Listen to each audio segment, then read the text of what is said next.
We are rooted in our community. Streamers and creators, they are our trunk. Those of us who follow loyally are the limbs and branches. The saying root and branch is defined as entirely or wholly, which is why I chose this name for my new platform. For the streamers and creators that will be my guests are 100% in on making a change, speaking their minds, and expanding others. Welcome to Root and Branch. Hello, everybody. I hope everybody out there is good tonight. I have my usual reoffenders, so thank you everybody for showing up. You know, I appreciate you and appreciate your support. So we're going to go ahead and get going and get our first guest on tonight, and this is going to be fun. Hello. How are you, Richard Madsen? I am fine. B and only B. And only B. Just B? Just B. That's an awesome opening. I love your opening. You sound just so professional. I'm so proud of you. It's great. Oh, thank you. It only took me like 30 takes. I want to hire you. I want to hire you to do something for me that's that good or better. Oh, yeah, you let me know. I'll hook you up. I'll get you. I can do I got all this stuff. I already paid for it, and I can get you a whole intro going. Oh, you have to pay for stuff to do stuff like that? Well, just to get the watermark off and have more options. I did pay, but it was like $8 for a year. Like, right. You can't even beat that price. You know? No, that's not bad. That's not bad. Yeah, not bad at all. So since we're interviewing you today. You ain't interviewing shit, Sunshine. We may as well be. Right? If you're going to ask me questions, people are going to find out about your past. Well, you know, that's okay because most of the people know about my past, but they don't know it from your point of view. So it's still different. It will be different. Yeah. Okay, so let's get going. Tell me about your childhood, how you grew up, you know, brothers, sisters, mom, dad, dynamic stuff. Well, yeah, it will be different, I suppose. I mean, I guess that each of our brains are individual things, and what we perceive as being reality is going to be different one from another, no matter how. You could be twins; it wouldn't matter. That's right. Okay, so the way I see it is, I was first of all, I was born almost last, being brought up with 5 brothers and sisters, but having 6, one that I wasn't brought up with. And not knowing it until I was well into near middle age. And the way I saw it was there was so many kids, and although I felt like my mom did a smashing good job, actually, considering everything. Dad was in the Navy career. I don't even know who that guy was. I tried to get to know him as a teenager, but I didn't really know who he was as a child.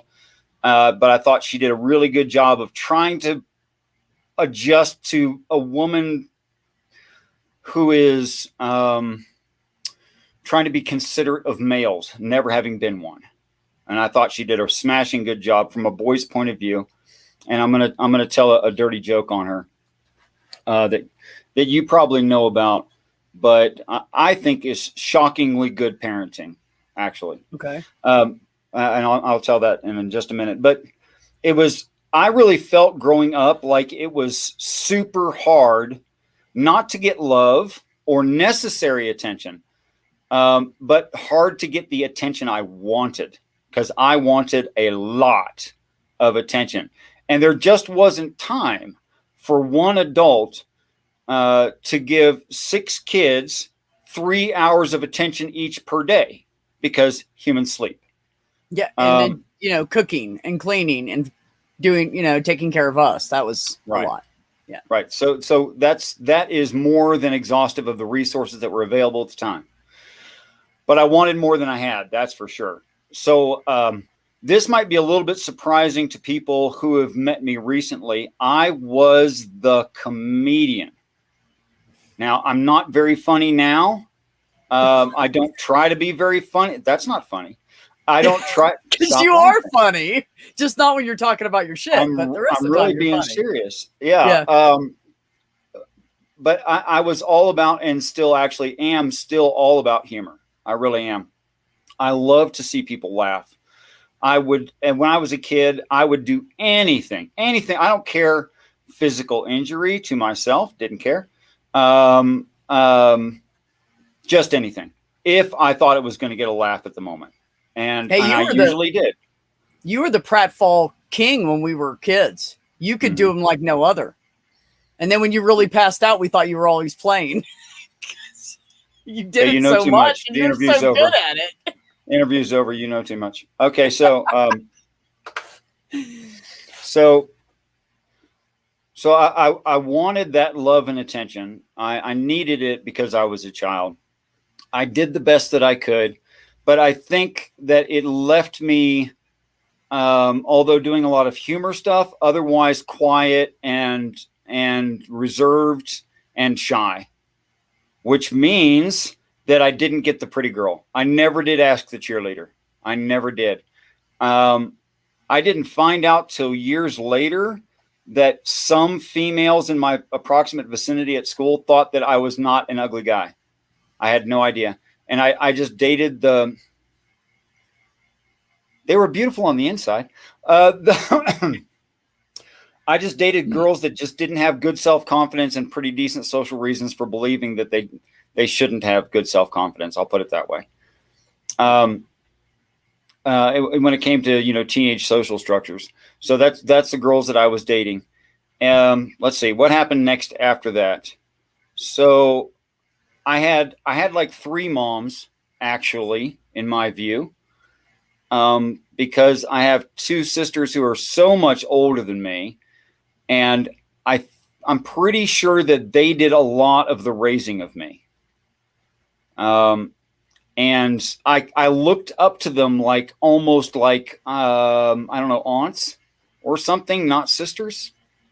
And it seemed like that was appropriate at the time. So I was shy and quiet, and I was 17 years old when a 25-year-old divorcee with 2 kids hit on me. Well, you know what happened there. I was married for 17 years, 3 of them happy. And I did 6 years active with the 101st Airborne Division. I did a little bit of contract work as a civilian for the military, sometimes in compromised situations. Had to have secret clearance for that. It's exhausted, or I wouldn't mention that. Got out. I got out of the Army in 94. Was divorced in what year was I divorced? You would know something like that. Oh my God, I don't remember that. I did the math the other day. I was married for 17, and now I've been divorced for 18. So 53 minus 18, and you're good at that. Go ahead. And I got divorced, 35. And I was single again. Yeah, okay. So I was 35, and I was single again, and then I found out that I wasn't ugly. That was the first time I knew of it. And that's how down I was on myself and what I thought of myself, truly. Which is not to say that I think I'm the most handsome guy in the world. I don't. But apparently I'm not hideous. So that's nice. It's better than being hideous. Let's see. So I want to say one thing real quick before you go on. I want to apologize in front of the whole world, because I knew those girls liked you and I never said anything because I thought you weren't interested in them. So it's totally my bad. I totally cock blocked my brother and never told him about the girls that said, "Is that your brother? Holy shit, give me your number." And I never gave it to him.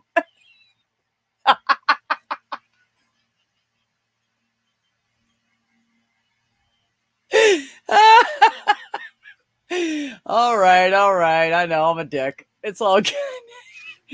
It's nice of you. It was nice of you. You were a child too. Oh, yeah. At the time.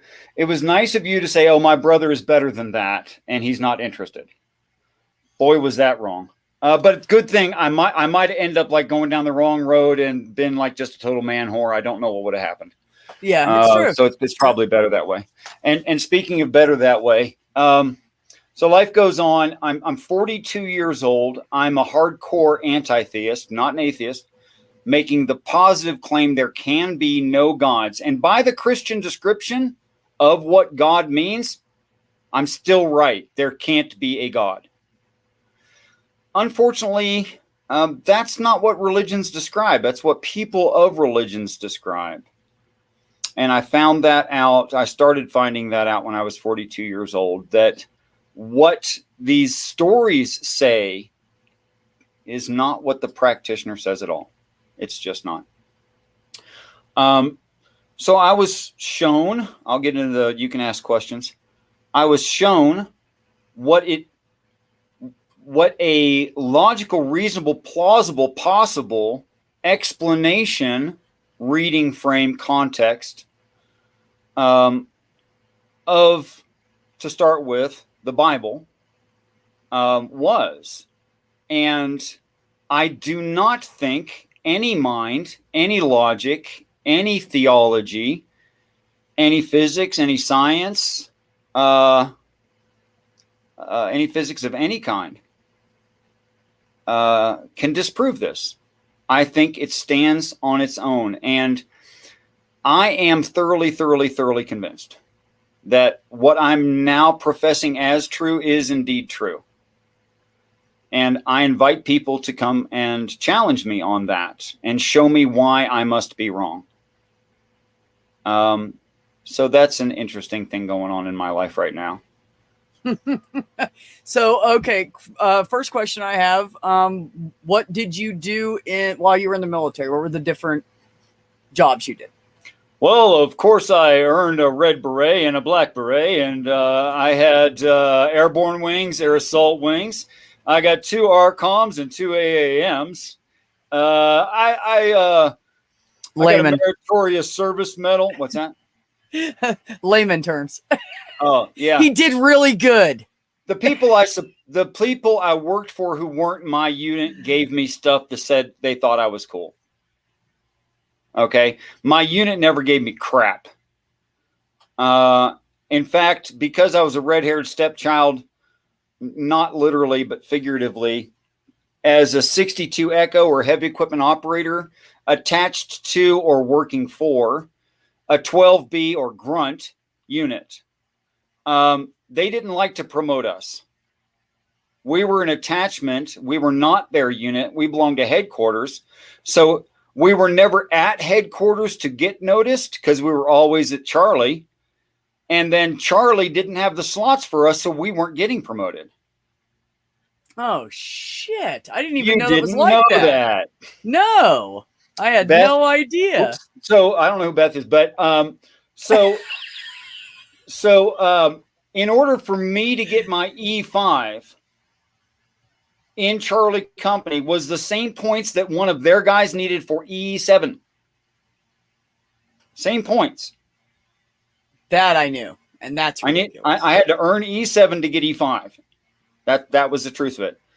Yeah. And by the time I got around to collecting up that many points in an overstock MOS like heavy equipment operator, that is road construction, dozer, grader, scraper, loader, backhoe, trackhoe. It's overstock because it translates to real life, and people want to learn that skill, just like I wanted to learn that skill. So I just couldn't get promoted. The one chance I got to being promoted, I got a bad case of bronchitis, was having audible and semi-visual hallucinations during land navigation, which is something I was bad at. Anyway, I missed one, count them one, too many points to pass, and failed. And I went before the commandant, and I almost cried because I'd done every college course that I could. I maxed out my PT. I got all my good boy awards. I kept my nose clean for years. I did absolutely everything I could to get to sergeant school, PLDC, and failed land nav due to bronchitis. Years of invested work. Got sick. And what was one of the reasons you were feeling so sick? Was that too much work going on? What do you mean? No, I got bronchitis. Oh, I thought you had been working a lot of hours that week too on top of it. No, well, Army's Army. You just work whatever hours you have to. You don't really have a choice about that. No one complains about it. But no, the Fort Campbell, Kentucky, our rotation of when you could go to PLDC was famous for getting people sick. Like bronchitis just stays in that part of the woods or something. I don't know. So weird. So let's see. Got married as soon as you turned 18. Yeah. Yeah. And then you went off to the army right after you got married. Is that correct? McDonald's was not paying the bills. No, McDonald's really doesn't. It's a good starter job, but I wouldn't call it a career. Right. Wife and 2 piglets. Unless you're a manager, you are not succeeding through McDonald's. Yeah, it's still the same today. I'm pretty sure. Yeah, for sure. Although I'm pretty sure the people at McDonald's get paid better than most of us do that are doing good work. But yeah. Anyways, so then you got married, got divorced, dated a couple of women, looked for the one. No, I was a whore. Let's not make this sound prettier than it is. Well, you had a couple of serious relationships for about 5 years. Yeah, but I was a whore for about 5 years. It's true. Well, of course, you never went around and whored around like all the guys did when they were 17. Well, I was angry. No, that's not why. I didn't feel like I didn't get to party. I was pissed. Oh, okay. Yeah. I was getting back at women in general. I was that guy. I did that once, so I can't even pick on you about it. But that's a different story. Yeah, I've been there. I did, but only for a couple months though. But I was I was really a dick. So in 2012, you were given more information. Mm-hmm. And then after, what did you do at that point when you said, "What the fuck is this?"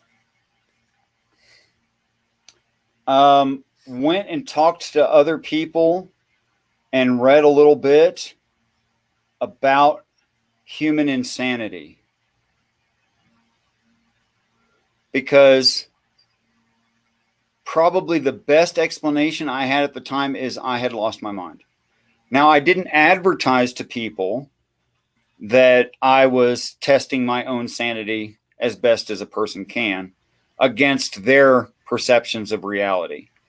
I didn't advertise that. I didn't say to people, "Hey, you mind if we talk so I can see if I'm crazy?" I didn't say that. But I did do a lot of probing questions to things that I was sure I knew the answer to see if they would say what I thought they would say.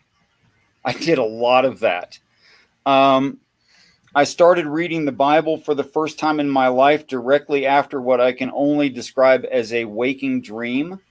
I was awake and had a dream. No, I've never done hallucinogens. I was never that brave. If you have, I'm jealous of you. You are more brave than I am. But I never have. So it wasn't an ayahuasca or PCP flashback. That's not what happened to me. And I had an experience where I can show that I gained knowledge that I could not have had, which gave me a reading frame for religions, plural, that justify them together as one collective work, where they are actually saying the same thing. And people who don't think that they're saying the same thing are only held back by their own prejudice and tribalism because they are from wherever they are from. And that's all that's holding them back. They'd see it too. So that being the case, people separated by landmass separations, time, language, all of these things, the fact that they killed each other over these quote unquote different religions evidences to me that they didn't think that they had all the same religion. So I don't know of anybody saying that. There's not a whole lot of people that go, "Yeah, right on. They're all saying this." And no, I don't hear that. But the reading frame I've adopted is the only one that I've ever heard of that doesn't just go, "Oh, you're okay and you'll get to God eventually. It'll be my God." But actually says there's only one God, just like all of them claim. And they're all talking about the same God, just like just like none of them claim. And none of the practitioners claim. And that there's only one God to have, which is why it's only one God. There is no other God for a human being. And so I started reading the Bible and found out that what I'd been taught as a Roman Catholic by people who are not priests, they use that word out of context. They don't know what that word means, apparently, or they would not call themselves that. Who insist on being referred to as father, which they're also not father. They're not that either. So they're twice liars in these labels. And neither are they saints or possibly future saints even, because that's a special job too, but they can't read it. Taught me incorrectly how to read the text that they were supposed to be in, that they went to school for, that they went to seminary for, that they got some kind of degree in, and they literally can't read it. And why can't they read it? It's not because they're not smart, and it's not because they wouldn't be able to, but because they've been taught a bias and they can't let go of it, because that bias has millions of sheepskins backing it up. That is, say, graduations backing up that bias. So they think the bias is true, and they really can't let go, which is going to make the after show kind of interesting. And, you know, I have to say, when I first started talking to you about your reading frame, it really, I literally had to reprogram my brain, because I had heard all this stuff all my life that I kept going, bullshit, bullshit, bullshit, bullshit. It is. And you were trying to say something different. And I automatically, even though I'm not even religious, I would go, no, it says this in the Bible, you know, in my head. No, it says, oh, no, wait a minute. I don't believe that. Why am I trying to defend it right now? But it's ingrained in us. It's been ingrained in us. Part of our culture. Yeah, forever it's been ingrained in us. So it's hard to change that way of thinking, and kind of have to delete the other shit out of your head and not think about it. And it's really hard to do that. Once you figure that out, then it becomes a very interesting conversation. I'm working on a translation right now that's more direct and literal than anything I've ever heard of. It makes no assumptions, using as little interjected English words as possible, just to make the sentences somewhat, and they're still chunky. I'm leaving them chunky. Yeah. You don't like chunky? Too bad. Don't read it. That's how they are. Right. But that's how that language is. It's chunky. And if you don't already have the context, or you can't glean the context over time, then you're just not going to get it. And I'm sorry for you, but that's the way that language is kind of written. That's how it was spoken, which is why it's so darn repetitive. Did you know that there's about 5% of the, wait, let me start with the larger number. Did you know that there's about 15% of the words in the English Bible that are not in the original text? Yeah, they were added in. I've known that since I was a teenager. Yeah. Okay. Did you know there are words, about 5% of the words, that could not be translated? No, I did not. So they literally don't know what it says.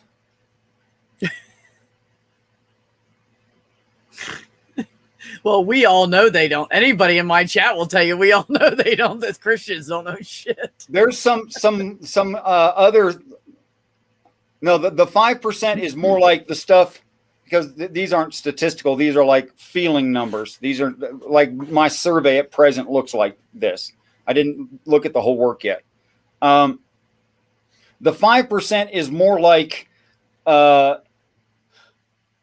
words that were in the original text, but they took a really obscure meaning of it to stay with their reading frame. Right. To stay with the popular reading frame. About 3 to 1% of them, those words, they couldn't even translate.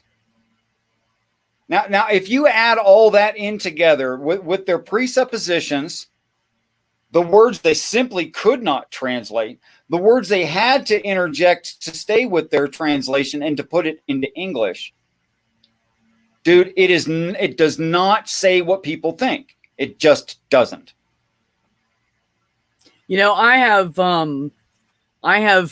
for those of you who don't know, I have done small samples. I have gotten little tidbits of things that Richard has translated back to the original Hebrew meaning into English, right? Which is standing on the shoulders of giants. I don't read Hebrew. Yeah, no. He's doing translations. He doesn't read Hebrew. Just in case somebody was wondering.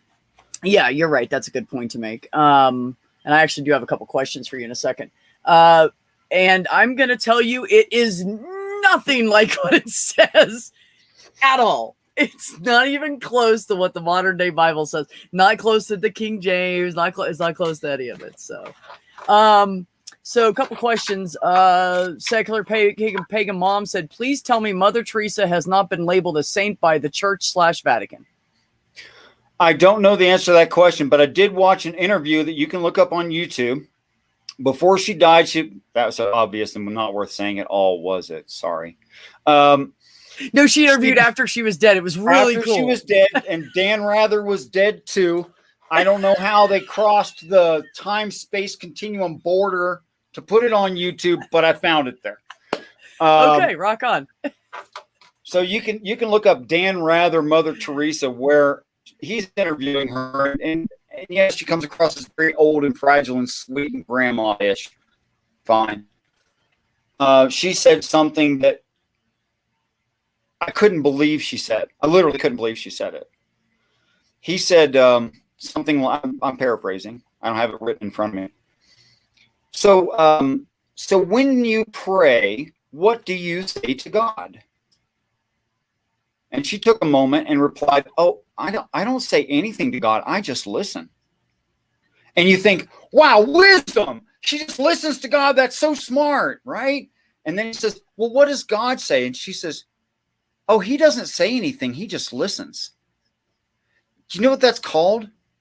It's called a lack two people of staring at each other. Right. Right. That's it. She never prayed. Not once. Oh my God. Well, what's she going to pray about? Go, oh God, I hope I'm abusing these black children the way you wanted me to. Don't get me started what's she gonna on her actual no. motivation, We're not getting, how crazy she was. We're not getting into that shit. How she tortured people so they could be fucking penitent. Racist ass shit. No, God wants you to suffer. Well, anyways, okay. I'm afraid that's very Catholic. I know it is. I know it is. You it should literally suffer like Christ. You're so blessed that you get to suffer. Oh, yeah? Let me take a hammer to your big toe. Let's see how you feel Christ-like. But, yeah. So she never prayed. My experience has been, you will know if you communicated with someone when they tell you something you didn't know. If you can prove you never knew it, you definitely had a conversation. Yeah. Okay. If you can take notes about the conversation and then investigate it against your reality and see if it's true, that is falsifiable, and it's non-falsifiable, is falsifiable but cannot be falsified, right? Then you know it's true in reality. So my experience has been, I pray to God and God prays to me. That's been my experience. It's not a one-way street. I mean, it can't be a one-way street. Then you're not communicating. Sure, it can be. You can be Mother Teresa. Don't even get me started. Okay, next question. Sandy said, and they changed what they didn't like to read the way they wanted it to, didn't they? Talking about the typical Christian. Okay. Some of the newer editions, you're totally right. King James, 1537 Matthews, older things. No, they bit the bullet. They said, God drowned billions of harmless babies in a flood of water when he could have just had the Jews slaughter their parents and then adopt the kids. They'll just bite the bullet. But you know, the stories are so big you kind of can't avoid them, and you have to bite the bullet. Right. Yeah. Unless, of course, you understand that flood means large group of people. Yeah, you know, that was one of the first things you ever told me, and my mind went when I finally got it. Here's my argument for that. If you write a love letter, and I find your love letter that was not to me, okay, and you define a word in your love letter, and apparently back seat of 57 Chevy means let's make out. Right. Okay. All right. But you define backseat of 57 Chevy, and you use that phrase a bunch. But one time you refer to it and say, because we made out there, it means this. You define it. If I don't use your personal definition for that phrase and what it means, I'm just dishonest. Yeah. So the Bible defines the word flood, and it uses the word flood literal, like H2O, deluge thereof flowing. Right. That's all the definitions of flood. But it defines how it's using the word flood as large group of people. Specifically, the line is, and these waters that you have seen, and here's the definition, are, not are like or similar to, but are, perfectly are, peoples and multitudes and nations and tongues. Now, if I say that doesn't sound like water to me. It can't be H2O. It's not H2O. It's not what it means at all. If I say peoples, multitudes, nations, and tongues, that's those. All those are plural, right? That describes the population of the planet. Now, anyone who wants to tell me that human beings aren't a large group of people, I'll argue.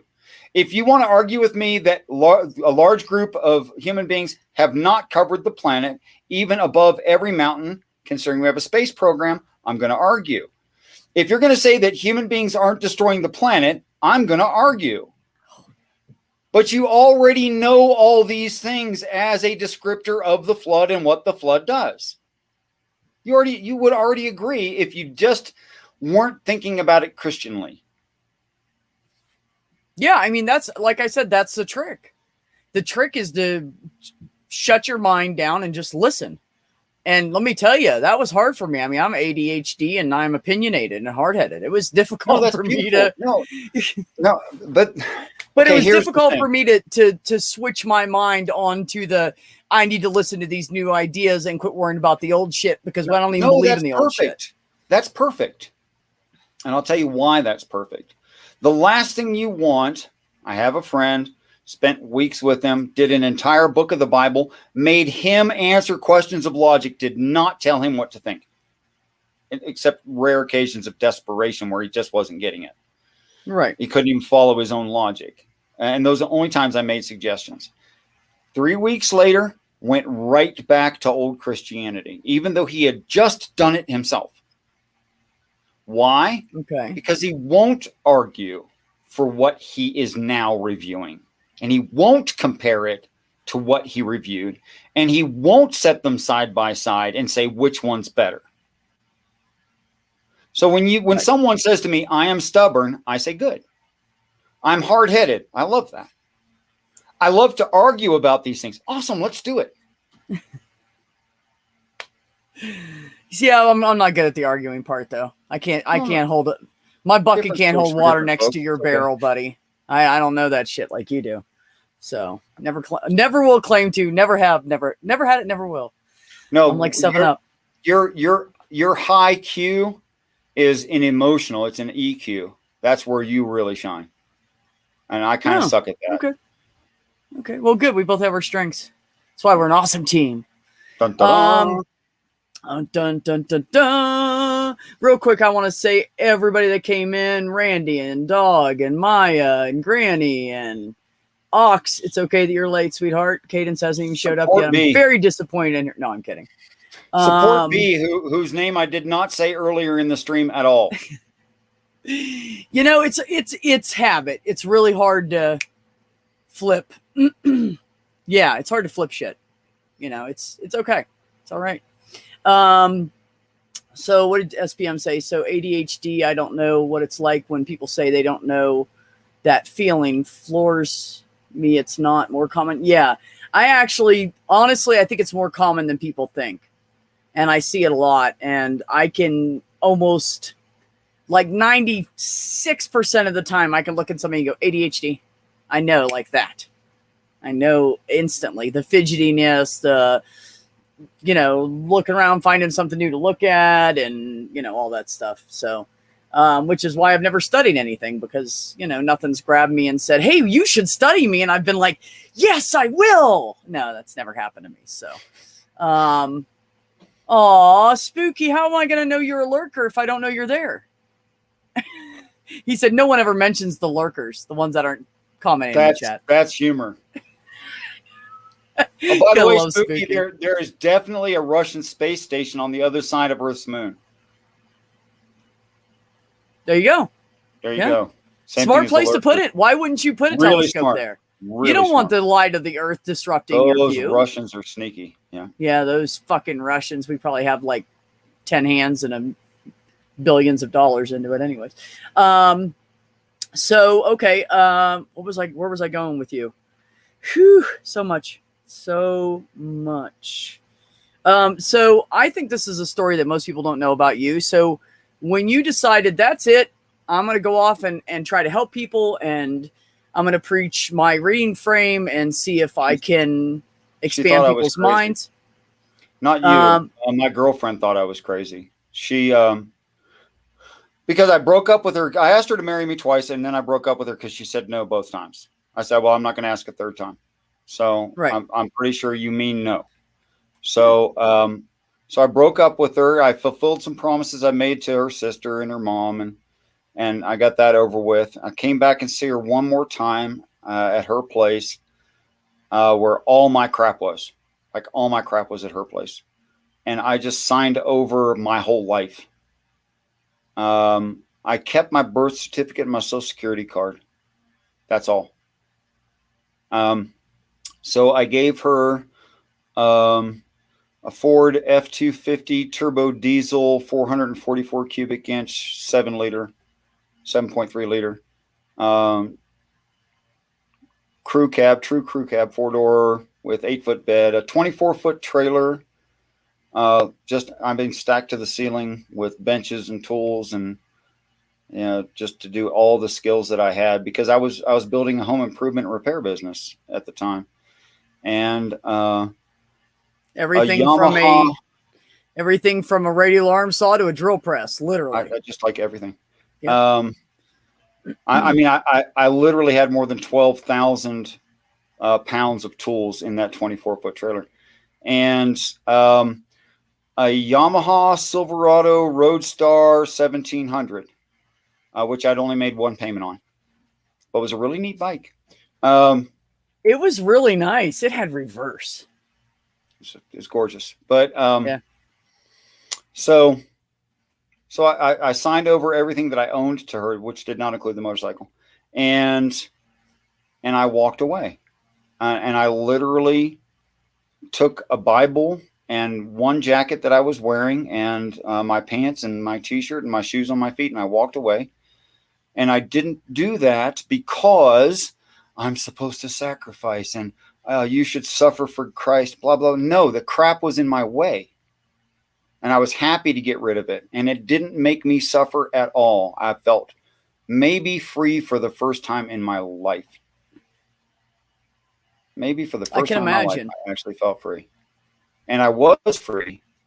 And then people, without me asking, when I didn't act, look, fly a sign, look miserable, let myself be filthy and disgusting or anything like that, came to me and offered help without me asking. And that brought me across the country in 2 different directions, to see my family, to see an ill brother, to see the coast of Connecticut, and all the way to Santa Fe, New Mexico. And I never had to actually ask for anything, not one time.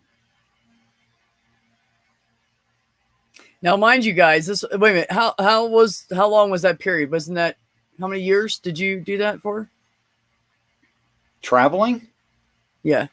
That was between February and February of 12 to 13. By February 13th of 2000, or February 6th of 2013, Walt's birthday, I was here in Santa Fe. Oh, okay. I thought it was one more year than that, but yeah. No, that was I remember I had picked you up at one point and gave you a ride, and you spent 2 weeks in the truck with me, and we talked a lot. And she really is an excellent driver. She really is. Thank you. And at that point, I realized, no, he's not crazy.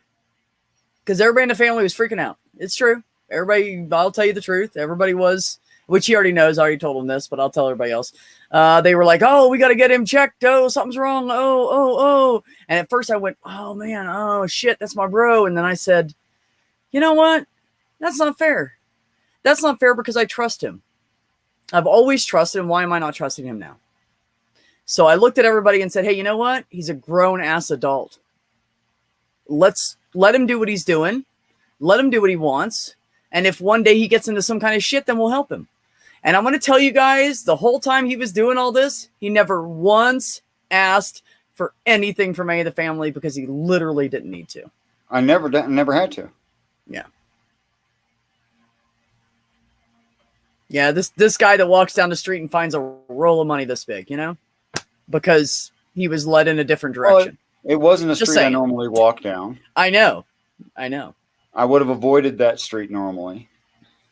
That's another story. That's going to be a longer story. I do want to show one thing that has a little humor here because, you know, humor is always good. Someone sent this to me on Twitter. It is get your Richard Madsen. Someone. They cropped it. No, that is not. They took off the dangly stuff on the bottom. That is not a Richard Madsen approved beard. It's got to have the yeah. There you go. It's got to have that little peak to it. You guys made a little too ZZ Top, Ox. I do not approve this message. I just want you to know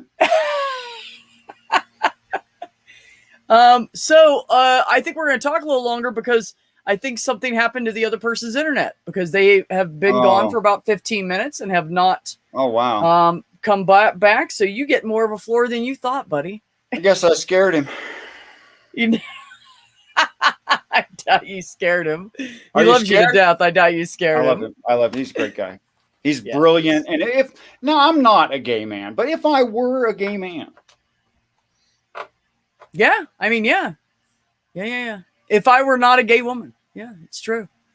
There's plenty of women on the internet that want a piece of that guy. But anyways, I don't want to say his name because I don't want to be like, I don't know where he went. He's a jerk. You know, I don't want to sound like that. It's supposed to be a surprise anyway, so you shouldn't for that reason. And beyond that, it would be embarrassing, especially when he was obviously anxious to be on the show and have. He was in such a good mood. He was like, "Oh, I'm ready for this," and then poof, he disappeared. So I sent him a message on Twitter. We'll see if he comes back. So in the meantime, Ox said that the beard was trimmed for shipping. Oh. You didn't want to stick to the tape. Yeah, I love smart people. That's so funny. I know, he's great. So freaking fucking love it when he comes in. Ox, where'd you get that? Does that stuff just like how does that get in there? I want to know. Let's talk about consciousness and the perception of free will. Okay, go for it. You can talk about what actually. And I was going to say, if any of you guys have questions, throw them up there, and I'll let Richard know that they're up there. You guys, please just go ahead and throw them up. And if the other person doesn't come back soon, we'll jump over to the after party early, and then everybody can come in and you guys can talk to them. Ox said, "Smart or smart assed." I think it's wait. What was the first word? What that was hyphenated, right? What smart. Was the first word there? Smart. You got to be smart first. Smart assed. Yeah, you got to be smart. Smart comes first, right? It's true. The ass part can come later. It's true. But go ahead, discuss whatever you want. You have free floor. Okay. So here's my experience. Thanks, Maya. That means a lot from Maya. That is true. Yeah, Maya's tough cookie. This has been my experience. It may not be your experience. But usually when I introduce people to this experience, as I've analyzed it, they usually agree with me that it happens this way to them too. In fact, I've yet to have someone go, nope, that's not how it happens to me. I expect someday I will, but I haven't got one yet. Okay. So it doesn't happen when I walk. My exercising of free will does not happen when I walk. It's not walking to have free will. There's no decision to be made. There's really nothing to think about. What I'm thinking about is the goal of where I'm walking to, not the walking, you know? Right. So I'm not, Okay, I have to get up now. Okay, stand, straighten legs, straighten knees, arch back a little bit. No, okay, good. All right, got balance. Awesome. It's not what I'm thinking. Yeah. I'm thinking about the goal in mind. I do not have to remember how to walk. I do not have to think about what to walk. I don't have to exercise free will to walk. It's automatic. I don't think about walking. I also don't think about reading, driving a car, eating. I don't have to tap into memory or free will to eat. Maybe to how do I comb my eat. beard? How do I comb my beard? I don't remember. Combing. Let's see. I did this last year.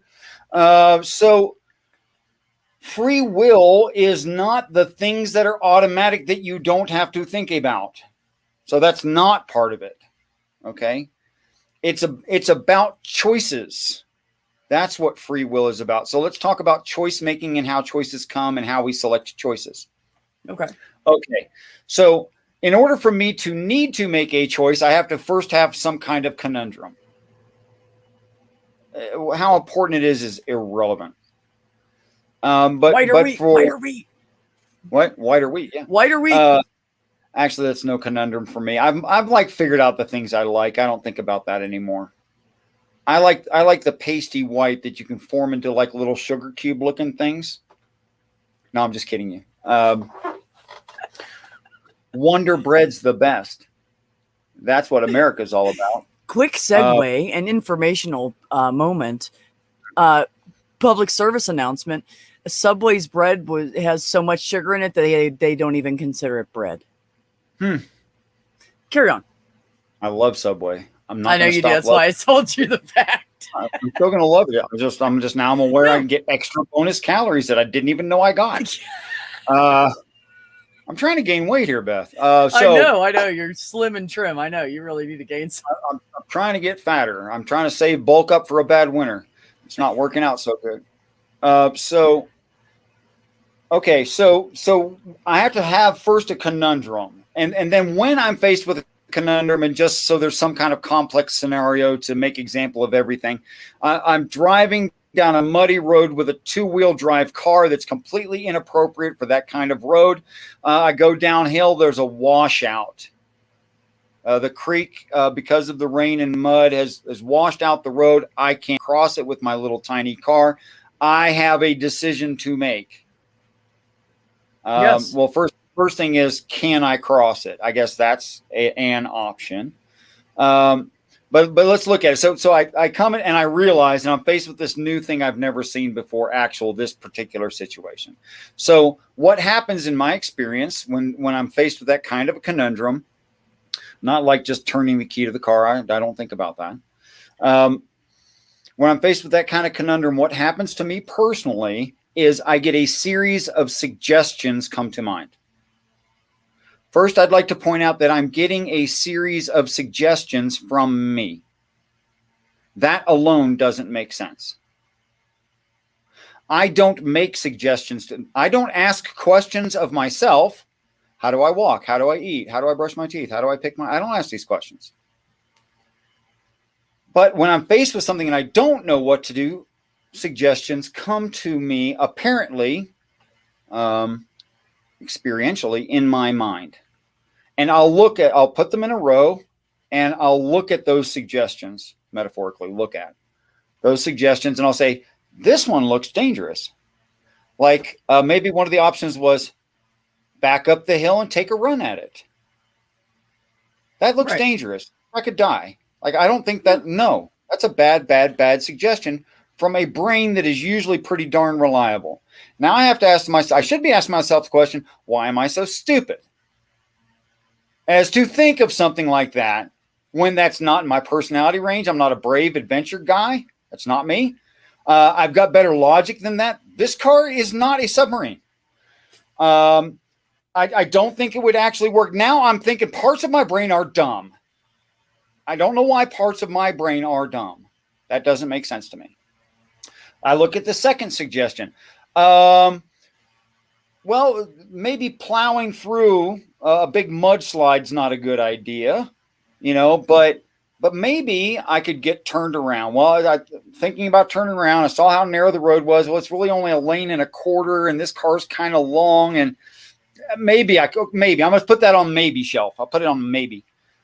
And I'll go one by one. And I say, well, cry like a little sissy and maybe someone will hear you.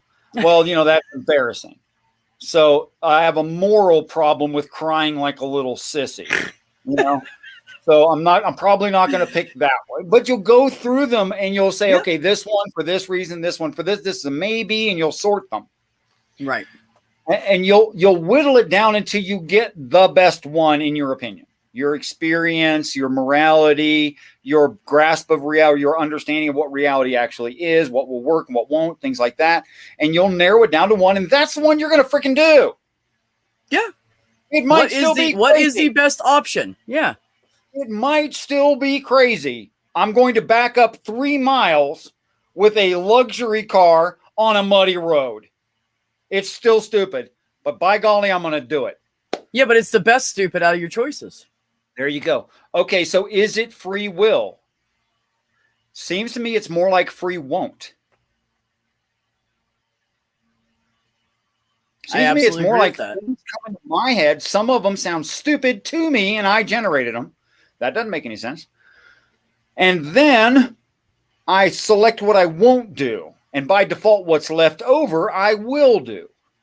Right. That's what everybody does. It has to be better than the others. Right. Because maybe the best option was push that little button that reads AAA, but I didn't think of it. Yeah. Maybe that didn't come to my head. Maybe I forgot I had AAA. Maybe I just bought it and I'm not used to having it. Whatever. And they would send a tow truck that has, 4-wheel drive and mud tires and stuff and just, pull me backward. Right. Right. Yeah. So no, it's go ahead. Go ahead. I'm sorry. No, you. Oh, yeah, no, absolutely. I mean, that's how we make decisions in general, Well, what kind of bread do I want on my Subway sandwich? Well, I might want wheat. Well, what kind of meat do I want? Well, I want this kind of meat. Well, I don't like that with wheat, so I'll get white and I'll get this kind of. And then you end up down to a decision, whether it's good, bad, or ugly. Well, I want to do 4 things a night. What can I do? Well, I can't do this because it costs too much. Can't do that because the place is closed. And I can't do this because I should have went an hour ago and now I'm too late. Yeah, I'm going to do this. So yeah, free won't make sense to me. I'm not. Yes. Okay. That's what I'm left. I want to directly answer to Spooky Bed Hair. Yes. Blankets, they turn out about this big. I was waiting to ask you that one. Really tiny sweaters. They are really tiny blankets, but they are good Mouse. for kittens and premature babies. So I'm just saying they can still be used. A little itchy in my opinion, but I'm also allergic to wool, so I don't really like to put hair on my body. Standard combing item. Standard weight object. Wait, watch this, guys.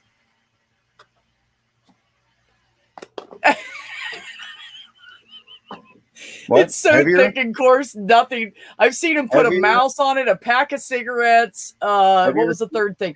Oh, and your lighter. You put your lighter on top too. You had the cigarettes, the mouse, and the lighter, and it still didn't fall out. Yeah. It's a little thick and coarse and curly, actually. It's not very nice.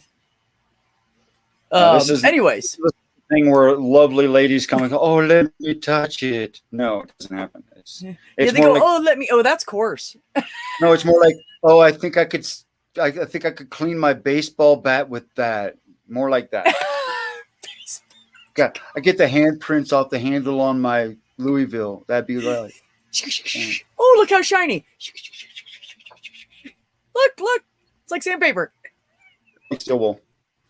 All right, move on, Steel wool. Oh my goodness. Ox said level 4 equals unconscious competence. That's where you operate without having to think about it. Like you were talking about. I don't think about standing. I don't think about shifting the car. I don't do that. Highly repeated acts. Yeah. Okay. Absolutely. That's like when when I was in a truck, I didn't think about. After I drove it for a long time, I didn't think about every little thing. I didn't need to anymore. I knew where my tires were. I knew how much room I needed. I didn't have to think about all that. That was all just, I just had to watch the assholes around me. The rest of it was easy.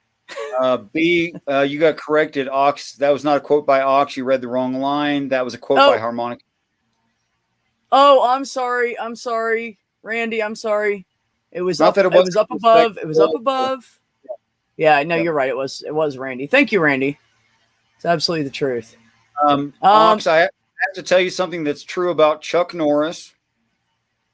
There was a time when Chuck Norris did get into the ocean, but the ocean didn't get Chuck Norris wet. Chuck Norris just got the ocean Chuck Norrisy. And that's how it is with my beard and cocoa butter. If I put cocoa butter on my beard, the cocoa butter just becomes snarled and mean and rough. That's what it does. Doesn't change the beard at all. The Viking Beard Company. What? Well, heard related products to make that beard. Beard related products to make that beard soft and shiny. That's what Doug said. The Viking Beard Company. I wonder if you're serious. Oh, maybe they make all kinds of stuff for beards now. You can they make shampoo and conditioner for it because it's coarser. I really think they just take, honestly, because we all know that people of African American descent, their hair is coarser and it's more hard to manage and all that, and it's drier and everything. I think they're just using those kind of products that people of African American descent would put on their hair on beards. I really think that's what they're doing. There's a lot of butters and moisturizers and oils and keratin is keratin, and cells that develop hairs produce cups of keratin. I don't know about Jerry curl though. That was the direction I was going, Ox. I don't know about exactly Jerry. That makes it Jerry curl makes it wet, right? It has that oily, that old Lionel Richie look, hey, I have curls and I got the Jerry curl in there, and any second now I'm gonna have to turn my head while I'm doing this video because it's starting to drip down my face. He had the oiliest fucking hair. Oh my God. No, Spook. They're not kidding. Spooky just posted a link for the Viking Beard I kind of thought it might be real. It's in the UK, but yeah. Oh, okay. Now, seriously though, Randy says 1, unconscious incompetence, 2, conscious incompetence, 3, conscious competence, 4, unconscious competence. Yeah. Well said, Randy. Well said. Well, what do you guys think? You guys want to get an after party going here and people can jump in and everybody can talk and shit? And you guys can type it in the chat? What? Conscious incompetence, conscious competence, and unconscious competence. It seems like me 2 and 3 are reversed. It ought to be conscious competence followed by conscious incompetence, because of course we can be aware of things that we're incompetent at, like me and heart surgery. That's I meant actually my personality. The beard was just a way I was portraying myself.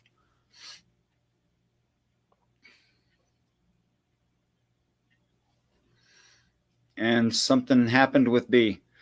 And for my next trick, I'm going to pull a coffee cup out of thin air. Boom. That's amazing.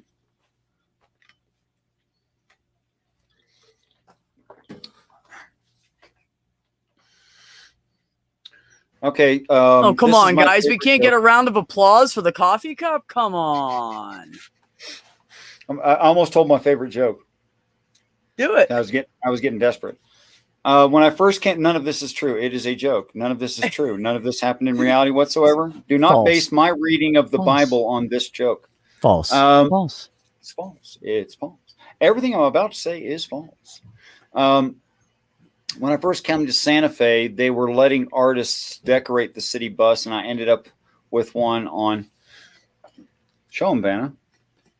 No, Vanta said that's not a cup, that's a thermos. I'm proving it is a cup. It is a cup. It has a lid, opens and closes. It is made by Stanley, and this is the best thing about it. Ready? It's an insulated cup.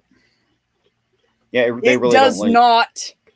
It does not They're leak awesome. at all. Best fucking mug I ever bought.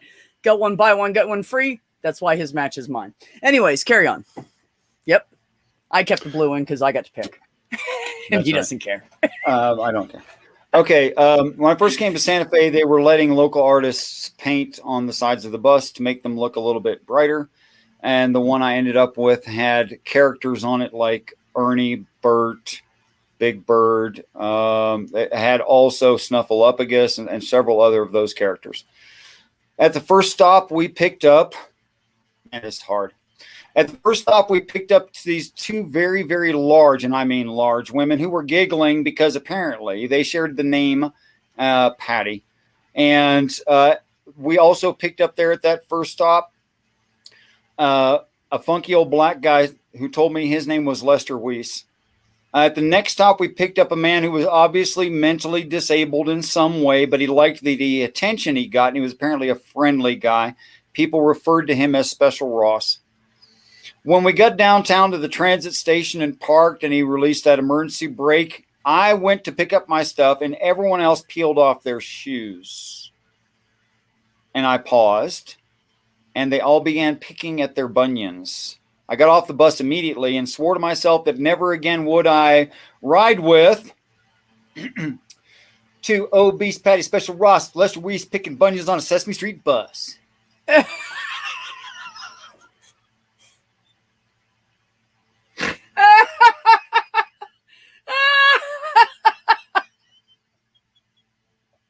Special Ross, Lester Weiss, and what'd you say?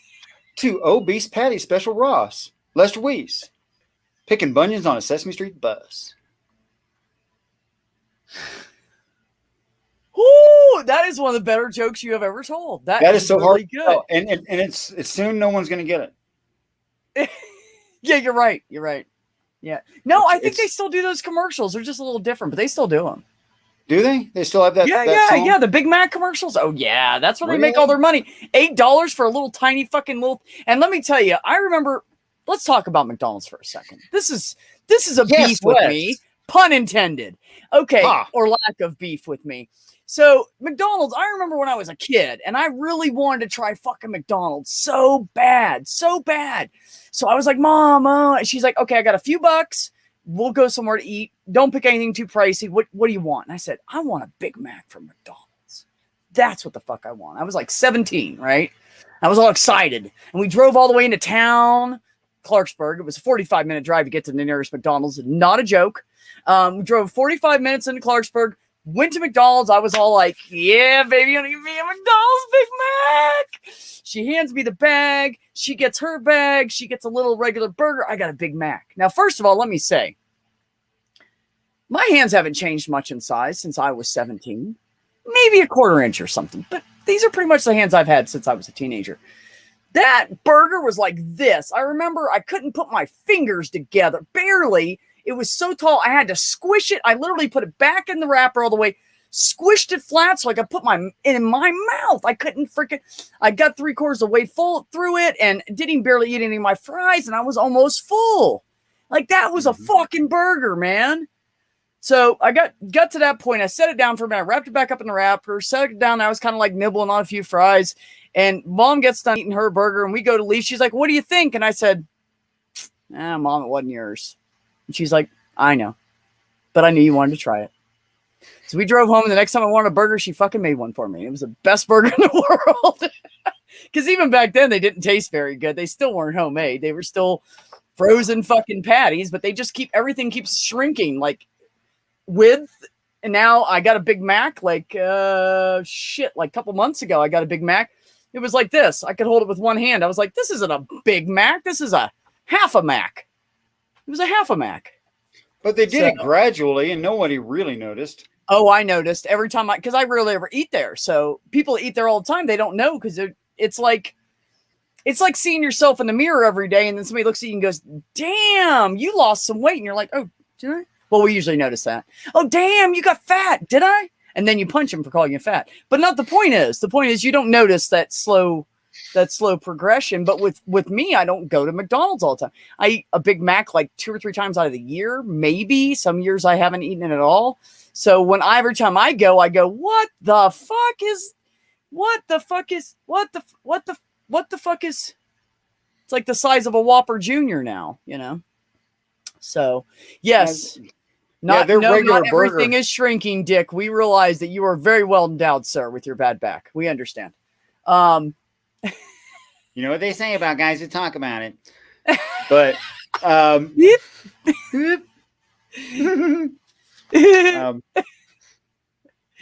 you know, I learned that fact from my brothers, you guys, because I realized there's a couple things I realized growing up. Okay, I got a little older and I realized that guys that go, "I got a big dick," don't really, right? So we all know that, because the guys that have it, they don't have to say it because they fucking know they have it in their pants. They don't really give a shit. They just walk around like, "Sup?" Like they have that solid confidence going on. The guy that's kind of, you know, squirrely and talks about it a lot, nope, he's not hung. That's the first thing I learned.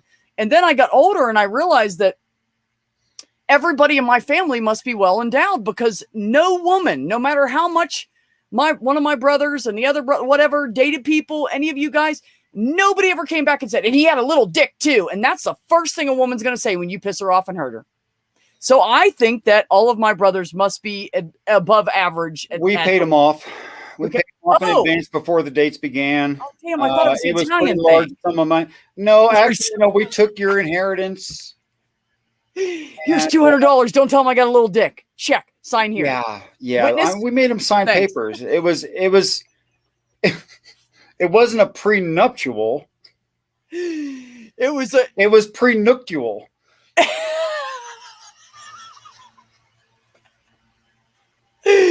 Oh, I was gonna. I don't know. I had something in my head too. You said that I was gonna come up with something with I can't even do it now. We signed a pre-nook. It's true. A post-dictal. A post-dictal. Oh man, I was gonna make it sound like medical, because there is post-dictal. That's like after you have a seizure. A post-dictal contract or something. You've seen it. You can't tell anybody. Right. That's why whenever they talked about it, they were like, "But at least he was well endowed." No, they just didn't say anything. That's how I knew when nobody had any complaints about it. Because every other girl I went to school with would stay in the bathroom and go, "That motherfucker, he broke up with me and he's dating that cheerleader. And he's got a little dick too." Like that was always the last thing they said. Really? I've never been in that locker room with those women. It's just like a guy. If a woman hurts his feelings, he's like, "Yeah, she was stupid anyways." You know, you got to come up with something make it like, "Oh, I didn't want him anyways. Well, he had a little dick anyways." So, yeah, no, they literally do that shit. And I'd stand there in the bathroom going, "I think I'm in the wrong." Wanted to go back to your show would be okay with me. Well, we're just going to go on to the after show. Go ahead and bullshit for a minute here, and I will get. I'm going to go get the. It was a really good other two guests. You know, it would have been really great if one did not get booted.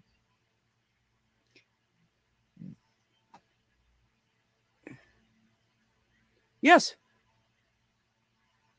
Yes. The other two guests were going to be really good. Let's reschedule. And next time I won't have to say much. You know, but it's okay because you're a Madsen. I know you can just hold the show. It's fine. Yeah, I can. Yeah, it's fine. Both of us could just talk forever and make absolutely no sense and then flip into a good conversation. Hey, here's something you probably don't know. Well, you may not know. My senior year, I sang with piano accompaniment by myself toward the high schools, toward all the high schools and all the junior highs in the area, in the county. I didn't know that. That's because I don't brag about it. And at least 60% of the time got instantaneous standing ovations. like for real standing ovations. Actually, you guys, for those of you who don't know,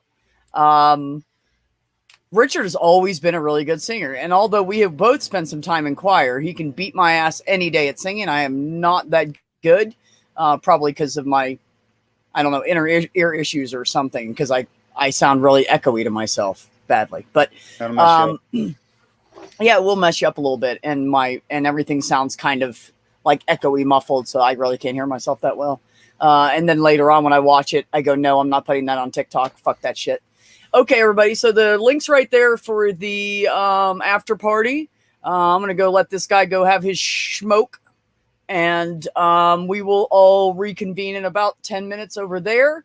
And I will put the panel link into the chat, and I will pin it up there. So when whoever comes in, you guys are all welcome. You know, I love all of you. It's good. Yeah, go ahead. One little thing I want everyone to know about me. And about you, actually. Okay. We're always like this. It's not a show. No, it's not. She's one of the most awesome human beings I've met in my life. And if you knew her, you'd love her. If you knew her, you'd love her. Don't embarrass me. That's it. I'm kicking you off of here. Everybody in the chat, thank you so much for coming. You know, I appreciate every single one of you guys and love all of you. And always, always, always, I appreciate your support. Brother, thank you for hanging out with me and having a good discussion. And we're going to have some more fun in the after party. Like I said, when you guys get over there, I'm going to pin the link up top within the next 10 minutes. And we'll give him time to smoke. And then we will get that started. Everybody, in case you don't go to the after party, which I know that's not going to happen, but we're going to say this anyways. Take care of yourselves. Take care of one another, and always, always have peace in your life.